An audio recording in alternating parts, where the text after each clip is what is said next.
Okay mga bossing, ayan na siya mga boss. So natapos din, nakapagkabit tayo ng 1, 2, 3, 4, 5, 6 na fan. Medyo okay naman ang ating cable management kahit hindi masyadong ganun kaganda.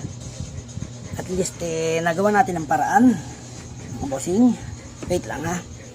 So next na gagawin natin dito ay reformat na lang install natin ng new OS. Kasi nga ayun, hindi ubra na 500 gig ang ilagay natin. Isa lang kasi yung HDD bay niya for 3.5. So ito kasi is dito ng dalawa. Actually pwedeng gawa ng paraan, pero naisip ko yung 1 terabyte na lang ang ilagay dito.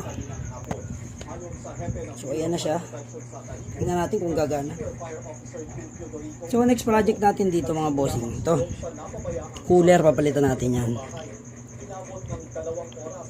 At kung pala rin, pero okay pa to, GTX 650. Kung sakali lang, baka doon sa isang rig may isa pa kasi tayong i5 dyan.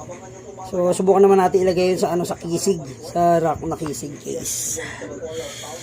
So you can post your comment kung anong masasabi nyo sa ating cable management.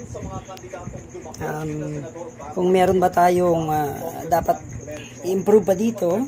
Siyempre open naman tayo sa kita siya. Open naman tayo sa mga suggestions Okay, mas maganda yung open ka sa ganon para marami kang matututunan. Hindi kasi pwedeng alam mo na lahat yan mga boss. So okay, upload na lang natin yung next video pag tapos na siya at nalagyan ko na ng programs at kung kamusta naman ang performance ng ating budget meal Core i5 budget meal gaming rig build. Pwede na, no? Okay mga bossing, rock and roll.